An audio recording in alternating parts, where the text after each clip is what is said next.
सतगुरु तू बेमिसाल है, तेरी क्या मिसाल दूं, तेरा ख्याल दिल से कैसे निकाल।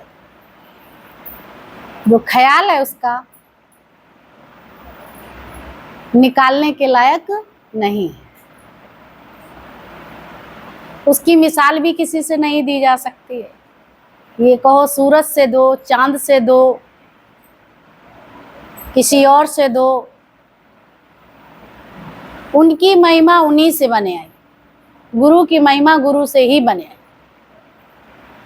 अब उसकी महिमा का गुणगान तभी कर सकते हो जब उसके सानिध्य में आओगे। इससे तो पहले कोई उसकी महिमा को जानते ही नहीं, गुरु की महिमा क्या है। अगर ये मालूम होता तो सब पहले ही आ गए होते। तत्व ज्ञान की मेरे जीवन में क्या आवश्यकता है, ये किसी को पता नहीं था।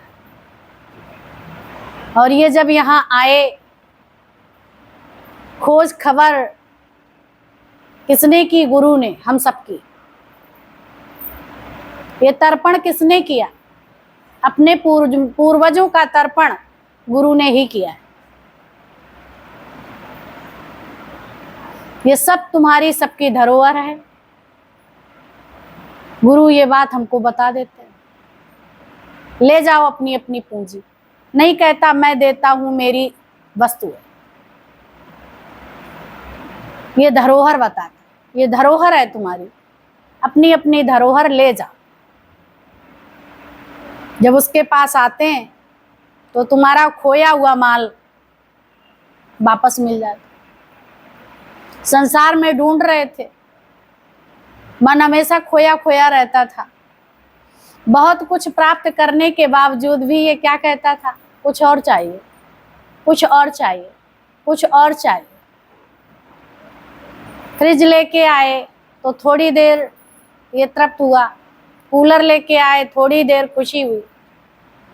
तो थोड़ी थोड़ी खुशी में इसको हम खुश करना चाहते थे, पर ये खुश नहीं हुआ। थोड़ी देर के लिए चलो मंदिर इसको ले चलते हैं, चलो संबंधों में ले चलते हैं, चलो इसको ये खिला दें, ये पिला दें, ये पहना दें, ये उड़ा दें, इनके साथ रहा दें। लेकिन फिर भी ये तृप्त न हुआ। जो इसकी वस्तु थी वो उसे दी नहीं। मन का भोजन है ये ब्रह्म ज्ञान। मन को गुरु के चरणों में डालो। मन वेचे सतगुरु के पास, तिस सेवक के कारज। मन को गुरु के पास बेच दो, और बेची हुई वस्तु वापस नहीं लेते। जब बेच दी है तो वापस थोड़ा ही लेना है। कोई भी व्यापार करते हैं, जब बेच देते हैं तो लिखा पढ़ी उसकी हो जाती है, फिर वापस नहीं लेते। ऐसे ही मन को भी फिर वापस नहीं लेते।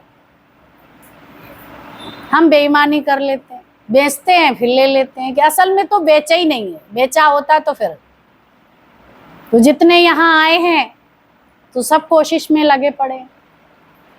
तो मन को बेच दो। जिनका बेच गया कोई बात नहीं, और जिनका नहीं बेचा, जिन्होंने आज बेच दो। मन बेचे सतगुरु के पास, तिस सेवक के कारज। मन को बेच दो। मन ही तो दुखी करता है, और जब मन बेच दोगे तो दुखी नहीं करेगा। कोई जानवर होता है तो तुम्हें परेशान करता है, मारता है, भला मरखा है, चलो इसको बेच देते हैं। बेच देते हैं कि नहीं? तो उसको बेच के आ जाते हैं। बोला बढ़िया रहा, बिक गया। बहुत परेशान करता था। ऐसे ही तुम्हारा मन, ये विषयों में तृप्त इसको करना चाहते हैं। शांति आ जाए, इसको ये दिला दें, इसको ये दिला दें। बच्चे को तुम सब कुछ दिलाते रहते हो, थोड़ी देर के लिए प्रसन्न रहता है, फिर दूसरी वस्तु मानने लगता है। ऐसे ही मन है, कभी कुछ दिया, कभी कुछ दिया, ये फिर दोबारा मांगने लगता है। लेकिन जब ये रास्ता दिखा दिया फिर मांगता नहीं है, मांगता है। जब गुरु के पास ये मन हो गया, फिर ये अमन हो गया। फिर गुरु के अकॉर्डिंग चलेगा, गुरु का कहना मानेगा, गुरु की हर बात को मानेगा। फिर ये आनंद और शांति को प्राप्त हो जाएगा। फिर ये मन क्या हो जाएगा? अमन। इसको चैन आ जाएगा, करार आ जाएगा। भाई दिल को करार क्यों नहीं है, मन को करार क्यों नहीं है, बेकरारी क्यों है? क्योंकि संसार में करार वाली कोई वस्तु नहीं है, गुरु के पास है तो तुम्हारी बेकरारी दूर हो जाती जब उससे मिलके एक हो जाओ। आत्मा और परमात्मा मिलके एक हो गए तो सब झगड़े खत्म हो गए, खेल खत्म हो गया। तो दुखी नहीं, सुखी नहीं, आनंद शांति तुम्हारे पास है। हम खोज रहे थे मंदिर और गुफाओं में, वनों और कंदराओं में, लेकिन आनंद शांति अपने पास ही थी, भगवान अपने पास ही था। जिसकी खोज में निकले, सभी खोज ही तो कर रहे हैं, लेकिन हम लोग तो खोज के लिए नहीं निकले, पर गुरु ने हम सबको खोजा है। सच्चा ब्रह्म ज्ञानी घर बैठे तुम्हें मिलता है। ये चल तीरथ है, अचल नहीं। करीब करीब कोई ना कोई सबको बताने गया गुरु के विषय में और सब चल के आए कि नहीं? गुरु घर गया, किसी न किसी रूप में गुरु घर गया। जो तुम्हारे कान में ये आवाज गई तब तुम यहां आए। तो कौन गया? गुरु। गुरु को तुमने नहीं तलाशा, गुरु ने हम सबको तलाशा, हम सबको तलाशा। तो ये जीता जागता क्या करेगा? घर घर जाके अलख जलाएगा। और जड़, उसके पास आपको जाना पड़ेगा, जाना पड़ेगा। हमको पता ही नहीं है कहाँ दीपक ये जलेगा, कहाँ जोत जलेगी, नहीं पता है। इसलिए वो घर घर गया, क्योंकि ना तो तेल है ना बाती है, सिर्फ देवला है। मुझे पता है मेरे पास तेल भी है और बाती भी, वो जला देगा। और तेल बाती तो नहीं है, कहीं कहीं जाते हैं तो वो वाला दीपक जला के आते हैं, पर अंदर का दीपक जला किसी का नहीं जला। कथा भागवत सब कुछ कही, सब देवले जलाए, पर ये देवला जला नहीं जला। क्योंकि जड़ हमको बता नहीं सकती है, मार्ग नहीं दिखा सकती, रास्ता नहीं दिखा सकती, हमको एनर्जी नहीं दे सकती। जड़ वस्तु दे सकती एनर्जी जब भी मिलेगी, पावर जब भी मिलेगी जब जीता जागता जीवन में गुरु आए हैं। तो वो संकेत हैं। देवालय जाओ, इधर ये सब मूर्तियां बनी है, राम की बनी है, कृष्ण की बनी है, ये सब संकेत हैं। पर इसको जानने के लिए, राम को गहराई में जाने के लिए, राम की गहराई में, राम को अपनी गहराई में लाना, तुम्हारे रग रग में राम बस जाए, कृष्ण तुम्हारे रग रग में बस जाए, इसके लिए आपको जीते जागते गुरु की आवश्यकता है।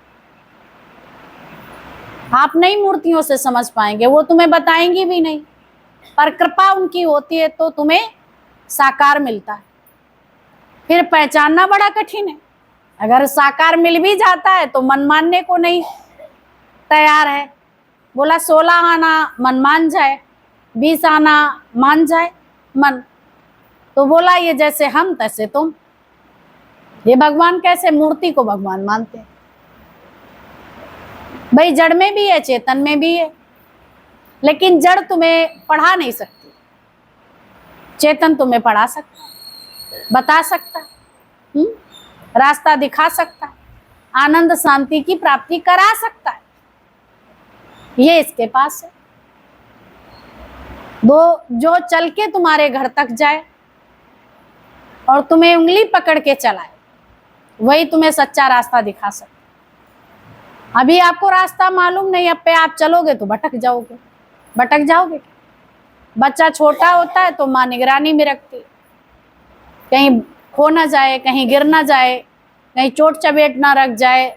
माँ कार्य तो करती है, लेकिन ध्यान किस पे है? बालक पे। तो गुरु हम सब पे ध्यान रखता है, उंगली पकड़ के चलाता है गुरु। और जब तक चलाता है, जब तक तुम अपने आप चल नहीं लेते, तब तक चलाता रहता है, थकता नहीं है। जैसे माँ अपने बच्चे को चला के थकती नहीं है, और जब वो चलने लगता है तो छोड़ देती, माँ भी खुश होती है, बालक भी खुश होता है। ऐसे ही जब इस ज्ञान पे चल पड़ोगे तो पिता को भी खुशी होगी और बेटा भी खुश होगा, होगा कि नहीं? तो तुम इधर आए किस लिए? अपना कार्य पूरा करो, अधूरा काम नहीं करना। घर में भी रसोई का भी कार्य तुम पूरा ही करते हैं, खाते भी पूरा है, सोते भी पूरा है, पहनते भी पूरा है, रहते भी पूरा है, सब कुछ पूरा चाहिए। तो गुरु भी हमें पूरा चाहिए, यानी ज्ञान भी मुझे पूरा होना चाहिए, इम्पोर्टेंट।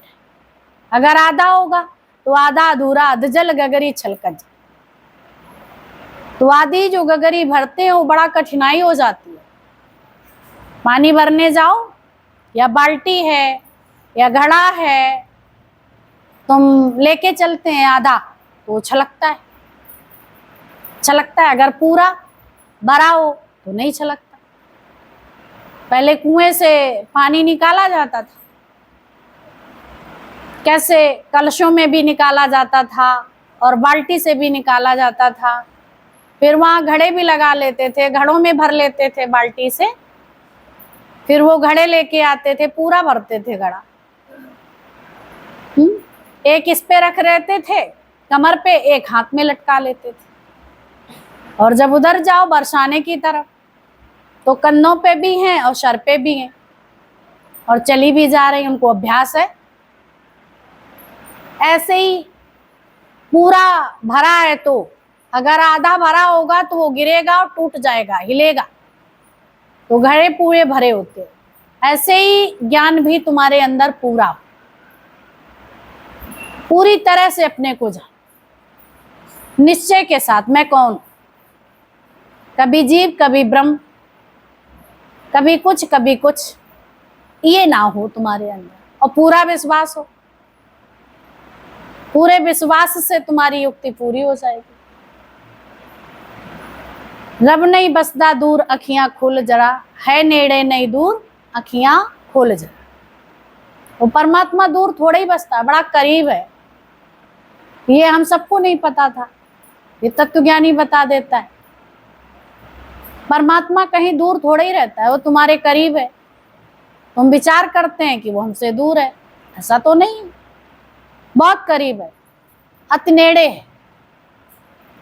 पर उसके लिए सूक्ष्म आंख चाहिए, वो गुरु से मिलेगी तो सब जगह परमात्मा नजर आएगा, हर जगह गुरु नजर आएगा। हर घट मेरा साइया सोनी से जनक, हर घर प्रकट है, गुरु ही तो करता है। सुना नहीं है, हर घर में है, सबके दिल में वो रहता है।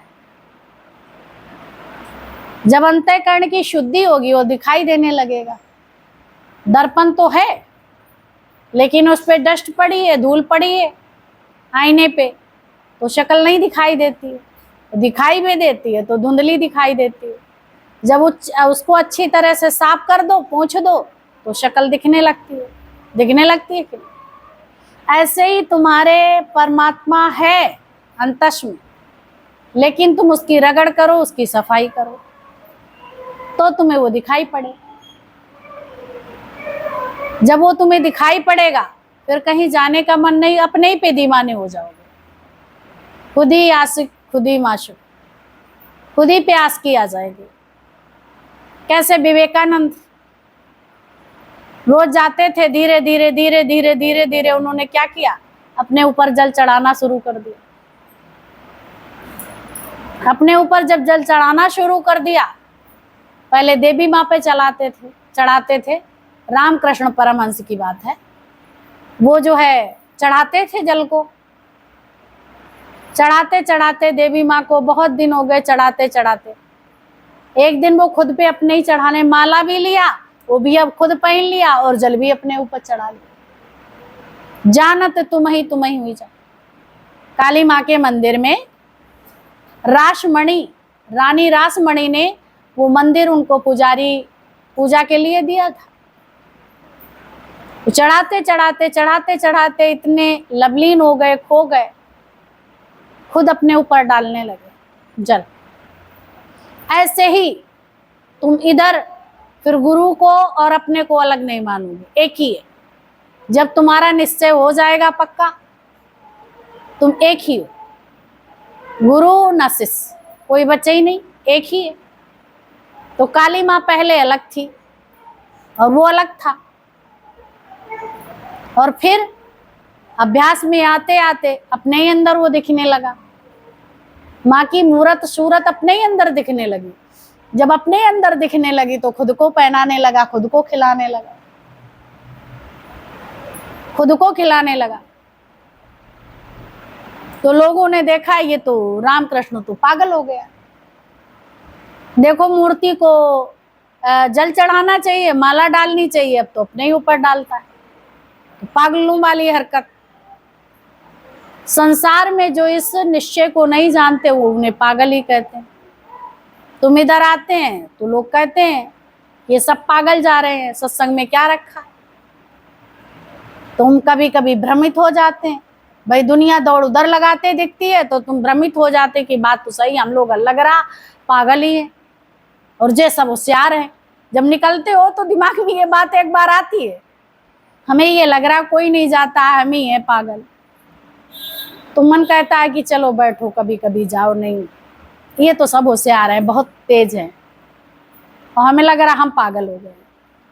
तुम ठीक दिशा में चल रहे हो, पागल वो है देखा सब संसार, देखा सोच विचार, देखा पागल सब संसार। कोई देखा धन का पागल, कोई देखा यौवन का पागल है, मतवाला है। और हरि भगत भी पागल देखे गोविंद के मतवाले, तो वो भी पागल है, वो माया के पागल है, पर वहां सार नहीं है। संसार में जो पागल हैं तुम उनको पागल कहते हैं, वो तुम्हें पागल कहते हैं कि नहीं। लेकिन वो पागल कैसे, उनके हाथ में कुछ नहीं आने वाला, खाली हाथ, और तुम्हारे हाथ में, दोनों हाथ में लड्डू। ये लोक सोहेला पर लोक सोहेला तुम्हारे हाथ में है, पर देखने में आए ना आए। तो वो तुम सबको कहते हैं पागल है, सब कहते हैं कि नहीं। सत्संगी सबके सब पागल, क्योंकि ये रहस्य की बात किसी को नहीं मालूम। और जबकि बरसाने, वृंदावन, मथुरा सब जाते हैं, जो रहस्य लीला है वो भी देखने जाते हैं। गोपियां और भगवान कृष्ण 12 बजे रात को रहस्य लीला करते हैं, उसके लिए दौड़ते हैं। और ये रहस्य लीला होती है उसको सच मानते नहीं, क्योंकि उनको वही उसी तरह का कृष्ण चाहिए। आज का कृष्ण आज के जैसा, उस समय का कृष्ण उसके जैसा। तो उस रहस्य लीला जो दिखाई नहीं पड़ती उसको मानते हैं, और जो दिखाई पड़ती उसको मानते नहीं। जब जीता भगवान आता है तो उसको हम स्वीकार नहीं कर पाते, जब मुर्दा हो जाता है तो उसको पूछते हैं। ये संसार की रीत है। जब राम आए, कृष्ण आए, तो कैकेयी ने जो है उसको वनवास दे दिया, है ना। और फिर भगवान कृष्ण को भी कितने पैदा हुए मारने आ गए। कंस ने सुना तो कारागृह में डलवा दिया, है ना उसको। जब रहबर आता है तो उसको ऐसा तैसा करते हैं, स्वीकार नहीं करते, मानते नहीं, उसको मारने की कोशिश करते हैं। जब क्राइस्ट आया तो उसको क्रूसीफाई करा दिया। फिर कैसे अनलक को उसके ही खून से उसने अपने मुख को पोत लिया, उसको कैसे पोह दिया उसको, और उसने अपने हाथों से अपने चेहरे पे खून लगा लिया। तो ऐसे ऐसे जो जीते जागते आए थे उनको रहने नहीं देते हैं। अब कैसे क्राइस्ट ने यही तो कहा, सन ऑफ गॉड, तो उसको कितनी बड़ी उसकी कीमत चुकानी पड़ी। सच्ची बात दुनिया नहीं सुन सकती। मैं भगवान का बच्चा हूं, मैं भगवान, कोई बर्दाश्त नहीं, तुम ऐसे करो तो नहीं सुनता। बड़ा आया भगवान बनने वाला, तो उसको घुमा के बात करो, सीधे नहीं कहो। सीधे कहते हो तो लोगों को हजम नहीं होता। है ही भगवान, सर्वत्र है ही परमात्मा, सबके साथ में है, चाहे वो ज्ञानी है चाहे अज्ञानी है। गुरु से मिलके तुम अपने को प्रकट कर लेते, और वो गुरु दूर है तो नहीं प्रकट कर पाते। तो ये प्रकट करना गुरु सिखा देता है। जब प्रकट हो गया तो फिर अब प्रकट नहीं रहता। जब पैदा नहीं था तो अब प्रकट था, और जब पैदा हो गया तो प्रकट हो गया। हो गया कि नहीं? फिर अब प्रकट है। जब आया तभी अब, पहले प्रकट नहीं था, पीछे में तो प्रकट है ये शरीर। पहले भी अब प्रकट है, बाद के भी अब प्रकट है। तो हम प्रकट को जानते हैं, अप्रकट को नहीं जानते। शरीर को जानते हैं।